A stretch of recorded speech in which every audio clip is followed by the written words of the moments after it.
Bonjour à vous mes chers et bienvenue en ce lundi 9 septembre, 37e rendez-vous AFA, Anacarte, formes et archétypes de l'année 2024. Alors vous devinez probablement dans la vidéo ce joyeux bordel que j'ai rapporté de ma digue, puisque d'habitude et depuis maintenant pas mal d'années, je vous tire les cartes et je vous rencontre depuis ma petite caravane. Mais elle s'en va à la fin de la semaine et elle va chez sa nouvelle propriétaire, j'en suis très heureuse, et j'ai rassemblé évidemment tout ce qui l'a constitué sur cette grande table. Alors, d'abord et principalement, ce que je veux vous dire cette semaine, c'est que j'ai reçu les calendriers. Voilà votre nouveau calendrier 2025. Et pour ceux qui sont au courant de mon agenda, de mon emploi du temps personnel, eh bien, vous savez que je pars début octobre pour l'île de la Réunion. Donc, je peux vous livrer, je vous livrerai aussi après, je me débrouillerai. Mais si vous pouvez le commander et le réserver avant début octobre, c'est évidemment beaucoup plus simple pour moi. Je l'adore, vous allez pouvoir le suspendre. Vous avez ici vos rendez-vous avec vos gardiennes lunaires, c'est tellement important. Avec à chaque mois un tirage différent ou des informations différentes qui feront que nous pourrons nous rencontrer et ensemble chaque semaine suivre des enseignements et puis rester connectés à travers ce calendrier. Il y a aussi les anges physiques que j'ai ajoutés puisque l'année prochaine, à partir du début d'année prochaine, je commencerai à vous parler des 72 noms de la Kabbale qui m'accompagnent et qui sont une manière tellement simple de se sentir accompagné dans notre vie. Tous les 4 jours, sur le plan physique, nous rencontrons une nouvelle énergie liée à 3 lettres hébraïques qui donnent le nom à ce qu'on appelle ces anges, ces entités énergétiques de la Kabbale. Je vous parlerai évidemment de ça, mais vous devez avoir ce calendrier pour pouvoir me suivre. Je profite pour vous dire qu'il est accompagné, c'est mon cadeau, d'une grille de lecture de chemin de vie, de ce format-là, avec toutes les explications au dos. Vous savez à quel point c'est important, ce chemin de vie, puisqu'il nous accompagne vraiment toute l'année, mais il peut aussi simplement être fait en une fois, et puis poser toutes les cartes, et puis œuvrer pendant 6 mois à la compréhension de ces 7 arbres de la connaissance. Qu'est-ce que j'entreprends? Qu'est-ce que j'apprends? Qu'est-ce que je comprends? Comment je prends place? Comment je communique? Comment j'aime? Sur quoi je me repose? Et ça, dans ma situation du moment présent, avec quels atouts? Quels outils, quelles qualités, avec quels nœuds et problématiques à résoudre, c'est la 3e ligne, et enfin, quelles invitations, quels archétypes vont nous proposer des solutions les plus exactes. Tout ça pour arriver à une carte qui va synthétiser comme un saut quantique de la conscience. C'est ce que nous faisons chaque semaine quand nous tirons nos cartes. Et pour terminer, je voudrais, pour celles qui regardent cette vidéo, vous dire que je vais inclure l'Anaconte au fil de 2023. Dans mon envoi, si vous commandez un agenda, vous n'avez qu'à rajouter 10 € et vous aurez l'Anaconte avec, c'est intéressant, toutes ces cartes-là qui sont à découper dans l'Anaconte 2023, eh bien vous pouvez retrouver vraiment tous les enseignements spécifiques des cartes d'une manière assez détaillée. C'est tout l'intérêt des versions colorées et illustrées, c'est qu'à chaque fois, on a un apprentissage supplémentaire. Donc voilà, le cadeau, on va dire, de cette rentrée, c'est l'agenda qui vaut 25 € avec une grille de chemin de lecture de chemin de vie offerte. Et puis l'Anaconte, au lieu de 25 €, eh bien vous rajoutez 10 €. Vous pouvez le commander sur Anacarte le jeu @orange.fr, c'est le plus simple. Et je vous l'envoie dès que possible. Voilà, la pub est faite. Il y en a une 50aine, une 30aine partent sur l'île de la Réunion. Je précise aussi que si vous n'êtes pas décidé maintenant, il y aura cette proposition à la librairie Livre en tête à Salanches, jusque évidemment à la fin de l'année et puis même peut-être après. Elle aura quelques exemplaires du calendrier à disposition et vous pourrez aussi retrouver tous ces jeux et toutes ces propositions. Alors, puisque lorsque nous parlions du chemin de vie, eh bien, nous en étions à Quest. J'espère que vous avez vu passer la rencontre entre Quest et les deux hexagrammes du Viking qui sont associés. C'était intéressant. Nous étions dans l'arbre de communiquer avec Quest en problématique qui nous disait « Ne fuis pas ». Apprends plutôt à rester légère devant les vicissitudes de la vie. Plutôt que de nous enfuir à toutes jambes quand quelque chose nous dérange, pourquoi pas simplement prendre un tout petit peu de recul et demeurer léger, ne pas réagir. Et ne pas réagir, peut-être que c'est tout le sens, alors je ne vous le ferai pas aujourd'hui, ce serait trop long, mais peut-être pourquoi pas à la fin de la vidéo, c'est tout le sens de ce Ho'oponopono. En fin de compte, oui, nous allons faire le tirage du Ho'oponopono. Pourquoi ne pas activer ce magnifique enseignement qui part de 4 phrases. Je suis désolée, pardonne-moi, merci, je t'aime. Mais avant cela, je vous dis quand même que je suis en train de vous préparer tous les tirages des 13 bains de Ellul à partir de la pleine lune de septembre, c'est-à-dire le 19 septembre. Tous les jours, vous allez avoir une petite vidéo entre 3 et 6 minutes. Je mettrai la présentation le jour de la pleine lune pour que vous ne soyez pas tentés de commencer avant. Pourquoi? Parce que entre cette pleine lune et cette prochaine nouvelle lune d'octobre, nous allons activer ces bains de nettoyage, ce rituel de purification. Et moi, tous les jours, je fais mon petit enregistrement et j'essaye de vous préparer un moyen d'aller rencontrer en vous-même tout ce que vous avez à nettoyer pour être prêt pour ce qu'on appelle la nouvelle lune de Tishri, cette nouvelle lune d'octobre, qui n'est autre que notre année spirituelle nouvelle, qu'on appelle aussi dans la Kabbale Rosh Hashanah, la tête de l'année. Voilà de quoi aller rencontrer tout ce qu'il y a en vous à nettoyer d'une manière assez simple. À chaque fois, j'associe un texte vous savez, ce manuscrit que je vous ai écrit l'année dernière. Eh bien, j'avais inventé ces 12 bains de Ellul. En tout cas, je les avais suivis avec une carte tirée à chaque fois. Je reprends cette carte, j'en ajoute une, comme si la carte qui est ici, c'est le monde qui nous donne une injonction, et la carte que je tire, c'est à nous-mêmes que nous parlons. Et puis, je lui ajoute un petit mandala naka ici. D'ailleurs, je vous le dévoile, celui du jour que j'ai tiré, c'était Symbolum. Le symbole relie le visible à l'invisible. Ça, c'est en avant-première. Vous l'aurez le 8e jour. Vous vous en rappellerez si vous avez vu cette vidéo. Tout de suite, je vous fais le tirage dans l'arbre d'aimer. Ça compte. Quelle est notre problématique à résoudre? Alors, voilà le chemin de vie que nous poursuivons depuis le début de l'année. Dans l'arbre d'aimer, en situation actuelle, nous avions Yodine. Je pars de mon paysage intérieur. Voilà ce que j'apprends à aimer à partir de mon paysage intérieur. Et ce que j'active, c'est la paix, le repos. Il nous était enjoint dans cette dimension d'amour de trouver le repos du guerrier, de revenir de tous les combats et de rester calme et paisible pour que l'amour puisse se rouvrir à nous. Alors, qu'est-ce que nous avons à nettoyer puisque nous sommes dans ce cycle de Ellul? Nous allons forcément parler ici d'un cycle de nettoyage. Regardez, nous avons à nettoyer avec Bozem des attentes puériles, des attentes d'un enfant effrayé. Et ce que nous devons activer pour résoudre cette problématique, c'est faire renaître un enfant intérieur qui va pouvoir, lui, pénétrer dans son jardin d'enfant, dans son monde intérieur, avec toute sa joie et sa paix de pas de guerre, pas de conflit, pas d'attente, pas d'exigence, pas de récrimination, pas de besoin, simplement être au monde dans ce jardin comme un enfant absolument innocent et retrouver la joie en nous de cet enfant intérieur, de cet enfant nirvanesque.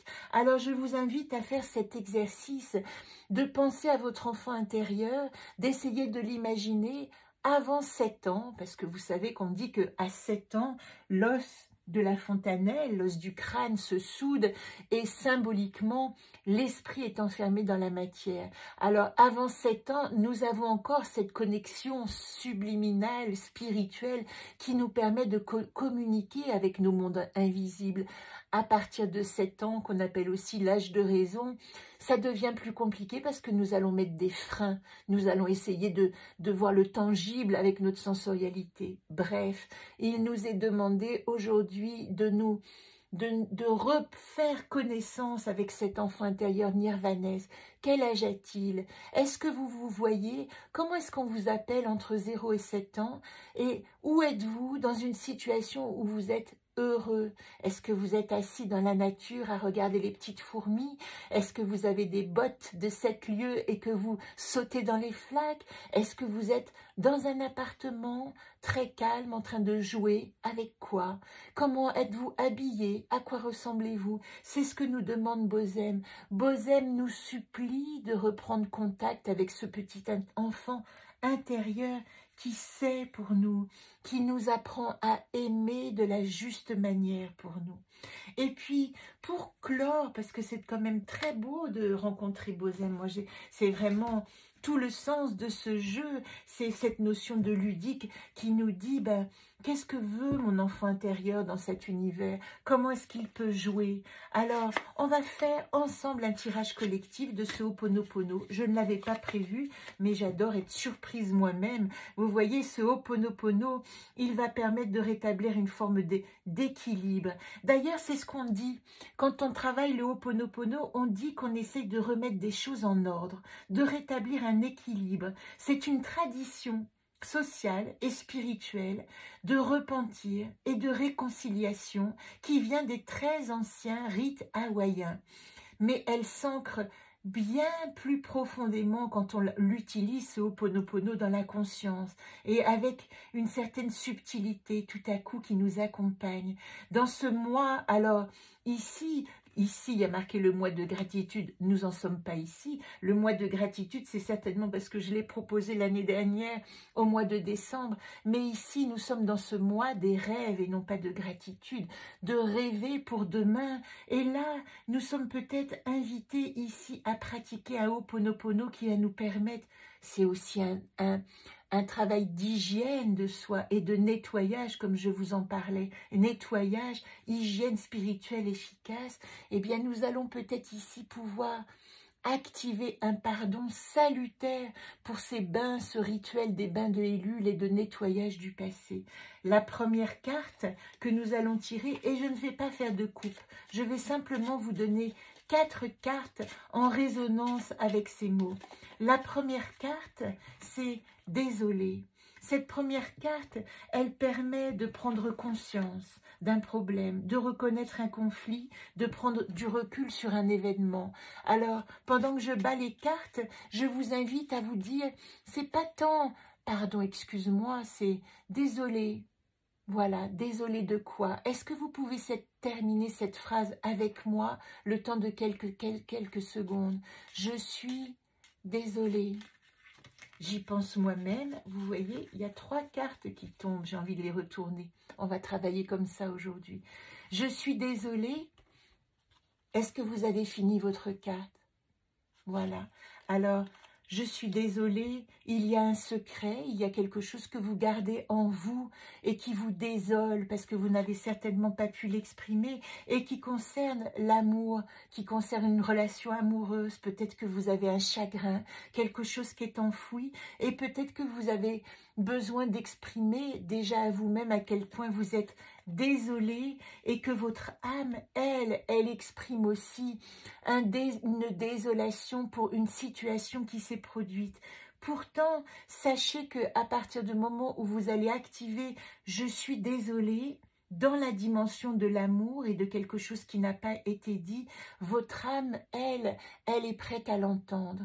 Dites à votre âme à quel point vous êtes désolé dans une situation d'amour qui vous a peut-être fait de la peine et vous allez tout à coup pouvoir alléger, vous pardonner. Je suis désolée. Voilà pour la première. Je vais les laisser, puis on va tirer les autres cartes du jeu. J'allais les remettre, mais en fin de compte, c'est plus intéressant de continuer avec les autres cartes. Alors après, je suis désolée de cette situation, de ce secret non dit, de l'impossibilité à clore une situation amoureuse peut-être qui a touché mon âme. Eh bien, je vais demander pardon. Avant toute action, se pardonner d'avoir réagi intensément face à un problème, se pardonner et pardonner à nos mémoires limitantes qui ont causé la situation. Comment nous allons pouvoir dire pardon? Vous voyez la différence entre je suis désolée et pardon, c'est je suis désolée de cette situation, je suis désolée d'avoir causé cela, et pardon, c'est je me pardonne. Je n'ai pas pu faire autrement. Alors, comment est-ce que nous allons pouvoir être aidés? Nous en avons une et deux. Pardon. Eh bien, le voilà. Ce petit enfant intérieur, il nous est demandé de rentrer en relation. Peut-être qu'il est nécessaire dans ce Ho'oponopono de demander pardon. Et si vous n'avez pas la possibilité de demander pardon à la personne, eh bien vous pouvez effectuer un rituel où vous allez pardonner du plus profond de votre cœur pour vous alléger, tout simplement. Et puis une fois que vous avez opéré ce pardon, vient le merci. S'ouvrir à la gratitude envers cet événement. Il s'est passé quelque chose qui a blessé notre âme et que nous gardons encore au secret de l'ordre de l'amour. Eh bien, quand nous activons un pardon innocent, non pas un reproche, vous savez, de ces blessures de l'enfant qui dit « tu m'as fait mal, je t'en veux ». Non, la possibilité de pardonner du plus profond du cœur, eh bien, nous allons prendre conscience aussi avec ce merci de ce que ça nous a montré de nos limitations. Il y a celle-là avec la merci. Est-ce qu'il y en a une autre? Oui, il y en a trois. Merci. Un enracinement, reconnaître les racines, ne jamais couper radicalement la souche de nos origines. Ici, Tormo nous dit qu'il y a des choses à garder. Il y a tellement de choses à garder, entre guillemets, que dans ce moment de gratitude, il nous est demandé de faire une wish list. À partir de cette fin de contrat d'âme, voilà comment je peux l'appeler, nous pouvons réactiver la bienveillance et l'innocence de notre enfant intérieur qui dit « d'accord, j'ai compris, il y a une relation, et puis si je regarde comme un enfant, il y a une innocence, les choses ont été vécues, eh bien, merci pour ce que ça m'a apporté, et puis, regardez, la vérité que je vois, c'est que à partir de la reconnaissance de ce que ça m'a apporté, je vais garder dans les racines et faire une wish list en vérité de tout ce que ça m'a apporté. Ici, il est demandé, et moi je vous demande, si vous suivez cet exercice, d'écrire 5 mots de gratitude envers cette relation peut-être qui s'est terminée. Je parle de relation parce que Chesme parle toujours de l'amour. Et d'ailleurs, nous arrivons à la dernière carte du Ho'oponopono, je t'aime. Quoi que l'on ait fait, quoi que l'on ait pensé, qui nous paraît raté, qui nous paraît douloureux, qui nous paraît déplacé, quelle que soit la blessure que nous avons ressentie à la fin d'une relation, garder l'amour pour soi et pour l'expérience vécue. Nous arrivons ici à la conclusion du Ho'oponopono. Vous voyez, je n'avais pas prévu de se faire ce tirage et je le trouve extrêmement parlant. Et pour la peine, je vais vous faire un tirage en 4 qui va nous ouvrir cette semaine. Vous voyez comme on peut utiliser les cartes, c'est toujours hypertexte. Mais nous avons ici, hop, je l'ai retourné. Pardonnez-moi, pourquoi je l'ai retourné? Tant pis. Xerda, ici, Xerda, en 3e position, elle nous parle forcément de provocation. Alors, ici, la légèreté, nous venons de quitter Quest qui nous disait « Est-ce que vous avez réussi à activer la légèreté dans votre communication, à ne plus être dans le reproche, à ne plus avoir envie de vous battre, de réclamer des choses, rester légère ou de fuir, rester légère, nous disait Quest. Eh bien voilà, c'est un peu un bilan de rendez-vous. Est-ce que pendant cette dernière quinzaine, vous avez activé votre légèreté intérieure? Retrouvez l'espérance. Je suis la fleur de mon jardin. Est-ce que vous avez retrouvé cette graine d'espérance qui dit que vous pouvez pousser maintenant dans un terreau fertile à condition que ce travail de pardon et de nettoyage soit opéré? Et puis Xerda est sortie comme ça. C'est drôle parce que Xerda, Pour tout vous dire, c'est drôle, je vous ai parlé du 8e bain de Ellul et ce matin j'ai tiré le 8e bain de Ellul. Eh bien, Tormo est associé à Xerda. Et qu'est-ce qu'elle dit, Xerda? Elle dit: voilà, au lieu de me battre et de me défendre, je sais que je vais pouvoir réparer l'estime de moi qui va me remettre, me redonner la paix profonde du cœur. Il y a une nécessité de pardon à opérer ici. Et regardez, de pardon à opérer, ne pas oublier que nous appartenons à une tribu. Nous appartenons à une tribu d'âmes. Momim était là pour nous le dire. Au départ, s'il s'est passé quelque chose dans une relation, quelque chose d'important, c'est qu'elle a rencontré notre âme, cette relation. Eh bien, il est temps peut-être de sortir de quelque chose de caché que l'on garde en nous, de non digérer, d'aller l'exprimer et de reconnaître à quel point ça nous a fait grandir cette relation et d'établir une wish list en vérité pour nous alléger de ce qui a été inutile. On ne parle pas ici de réconciliation, on parle simplement de rencontre avec la vérité de notre être parce qu'on a réussi à passer à autre chose tout simplement. Voilà pour ce magnifique tirage, j'en suis très heureuse et je vous donne rendez-vous très bientôt pour les bains de Ellul, etc. etc. Achetez mon calendrier. C'est un outil, évidemment que là, vous avez l'impression qu'il y a moins d'infos parce qu'il y a moins de pages. Ça va être très facile à utiliser et nous allons rencontrer ensemble ces anges qui vont nous habiter pendant toute l'année. C'est un cadeau extraordinaire. Alors, j'attends vos commandes, évidemment. anacartlejeu@orange.fr.